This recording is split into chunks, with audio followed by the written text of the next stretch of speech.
What's your worst story from the throw him in the pool, he'll learn how to swim parenting style? 2 days after I graduated high school, I came home to an empty house. All my things were packed in a U-Haul because my mom and stepdad had moved without me. I've been financially independent ever since, but a heads up would have been nice. Edit. I woke up feeling so grateful for all the love this post has received. To clarify a few things, my biological dad wasn't involved in this situation. He was on the other side of the country. I'm still close with him, but he has very limited income, so he couldn't help me at the time. I went no contact with my mom for about a year, but she eventually found her way back into my life. I think I see her in person maybe once every 2 years, and I don't acknowledge that my stepfather exists. Lately, I've been considering going no contact with my mom again. That's all. Those first few months must have been incredibly hard for you. Did they at least leave you any money to help you get started? Nope, just the money I had saved from my part-time job. A heads up would have been nice because I spent most of my savings on my prom dress, LOL. I was fortunate enough to be able to couch surf while I got my bearings. At that point, the only plan I had to cling to was going to college. So I took out loans and made a new life for myself. I moved into the dorms, then eventually found apartments in the area and worked a lot of odd jobs to pay for rent and bills. I'm 22 now with a BS, a good career, a 401k, and a nice 2-bedroom townhouse all to myself. The past couple of years have been absolutely insane, but I really did it all on my own. Edit. More clarification since I'm getting so many questions. I got my BS in advertising, and I graduated with 4 internships under my belt. I got a job 2 weeks after graduating in May 2020. I rent my townhouse in a cheap area, but I plan to own a home in the next 5 years if things go as planned. I remember when I was a kid, I went to a science fair at the university center in my town. I didn't get my change after buying a drink machine, so I reached up to see if it was stuck. Imagine my surprise when I felt some duct tape. I pulled it off, and about $30 in change came pouring out. Best of all, the arcade was just a few feet away. That turned out to be a very good day. Ooh, I know this game. My mom used to drive places. Then halfway there, she'd freak out because she hated driving, got bored of driving, or came up with some other excuse and decided I should take over. This started when I was around 12 years old and happened all the time, usually in strange places, like when we were on holiday or on the motorway. I was expected to take over the wheel and get us wherever we were going, with no direction on how to drive or where to drive. Usually while my mom was screaming and shouting so loud I couldn't even focus. Every time I made a minor mistake or did something she didn't like, such as being on the motorway doing 50 mph because I was terrified and a bunch of HGVs would overtake, she'd feel boxed in and blame me. This actually happened. I was a lifeguard in high school. Some parent did this to their 5-year-old. The parent thought the kid was fine because he wasn't splashing around and he was bobbing up and down with his arms going straight up and straight out. That actually means they're drowning. I had to jump in and grab the kid, who had swallowed a significant amount of water, and call an ambulance to check him out. The parent didn't want us to call the ambulance, but we told him it was either the ambulance or the police, because what he did could be considered child endangerment. The dad completely lost it, screaming at me, a 17-year-old girl. The owner of the pool saw this, and he, a former Navy guy, got up in the man's face. The parent was banned from the pool for life. To this day, I'm convinced the guy was completely intoxicated. When I was around 11 or 12, 2 kids from the neighborhood got into a street fight. Kid number 1 clearly got the best of kid number 2, and kid number 2 went home crying. That should have been the end of it. But when kid number 2's parents met him at the door, they sent him back out to keep fighting. I'm not sure if it was about pride or something else, but it was painful to watch. I actually used to be a swim teacher in college, giving private lessons in people's backyards because of parents who had thrown their kids into the pool to sink or swim. It was usually moms calling me for help because they'd heard from a friend of a friend that I could teach their kid and help them like the water again in about a month or less. One kid, he was 7, and I had to sit with him on the pool deck for the entire first lesson, bringing buckets of water to him. His dad had dunked him multiple times and insisted his son would just figure it out eventually because that's how he learned. Needless to say, the dad was never home when I was there. The mom scheduled lessons while he was at work. 4 weeks later, she asked me to come later in the afternoon so her husband would get home toward the end of the lesson. When he saw his son swimming, he cried happy tears. He had no idea I'd been there 3 days a week for a month. My favorite student, though, was a 70-year-old man who wanted to do a triathlon, but had never learned to swim because his dad had thrown him in as a child. It took about 3 months, a lot of hand-holding on the steps and in the shallow end, but he finally achieved his goal, and I got to cheer him on at the finish line. I still remember how each of my students clung to my arms and clawed at my neck during their first lessons. I never dunked or forced anyone out of their comfort zone. My lessons were customized for each student to keep things fun and relaxing. The trauma in their eyes was haunting, though. It stayed with me, and I never force anything on my own kids that they aren't ready for.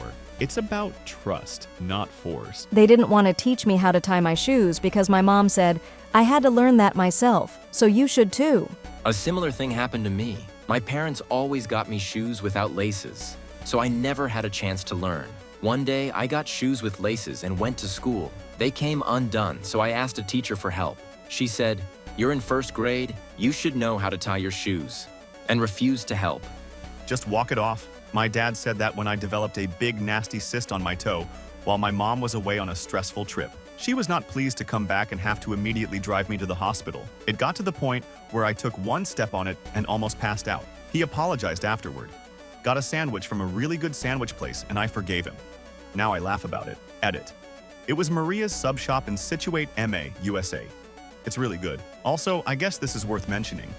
My dad is the son of a man who tried to walk off a severe leg infection that same year. Rest in peace, Grandpa. I laugh about that too. When I was a kid, my sister and I were washing my dad's pickup truck to surprise him. She thought it would be funny to shove me off the top of the cab. I fell and immediately knew something was wrong with my arm. My dad gave me some ice and told me it was just a sprain. When my mom got home that evening, I was still crying on the couch about my arm. She took me to the ER, where an x-ray revealed it was actually broken. The good thing was that my dad felt super bad about it and gave me pretty much whatever I wanted while I had the cast on. Edit. Glad to know this seems to be a common parenting mistake.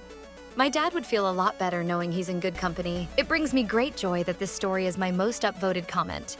My sister hates when I tell it because she was a huge brat when we were kids, so it makes her look bad. Extra edit. I love my sister and we're super close now. I told this story at her bachelorette party, and we all had a good laugh. One of her friends read my comment, remembered the story, and sent this thread to her. We're laughing about how she's now responsible for my internet clout. I was always a picky eater growing up. One time, my mom sat me down with a small bowl of almonds and told me I couldn't get up out of my seat until I finished it. I insisted that I hated them and that they were making my mouth itch.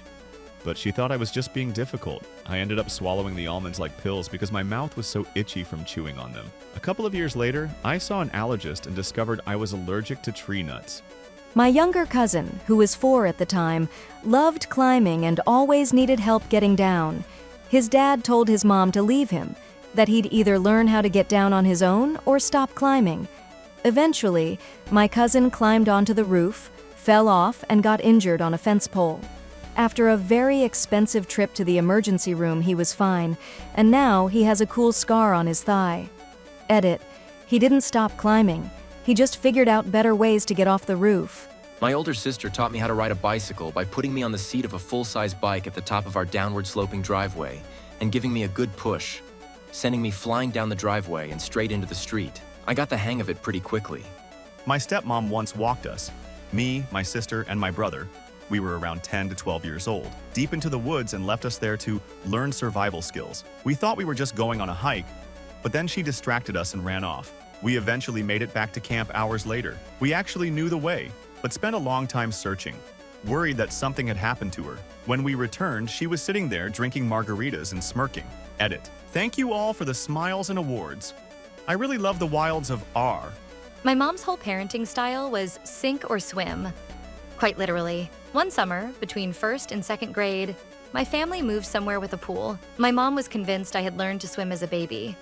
So she bought floaties for my younger sister but refused to get any for me because I already knew how to swim and was too big for floaties. When I refused to go into any part of the pool I couldn't stand in, my mom called me over and promptly tossed me into the 6-foot end. And surprise, I didn't know how to swim. I remember splashing twice, hearing my mom tell me to stop panicking, then going under. I tried to swim to the surface like I'd seen in movies and eventually got my head above water. Coughed up some water and started yelling for help before going under again. My mom told me to stop making a scene and swim to the edge. I managed to reach the side but couldn't pull myself out, so she told me to swim to the shallow end instead. When I tried to grab onto the edge to pull myself along, she kept taking my fingers off and telling me to stop playing around and just swim. When I finally reached the shallow part, my mom and the rest of my family just said, "See, you still remember how to swim. You never forget." Every time I asked my parents to explain something when I was a kid, I was told either you're smart, you'll figure it out, or you just don't want to do it. Any attempt at acting mature was met with either laughter or being told I was too young to worry about that. Then I turned 18 and suddenly I was expected to be an adult,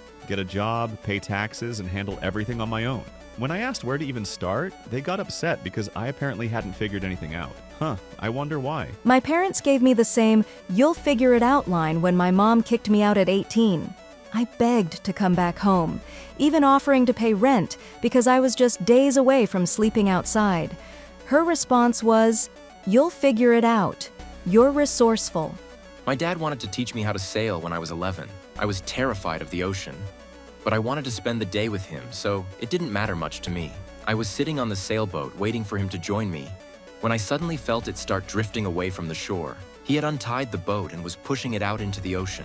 I was completely alone, not knowing how to sail, and I panicked. It was already getting dark by the time I made it back home.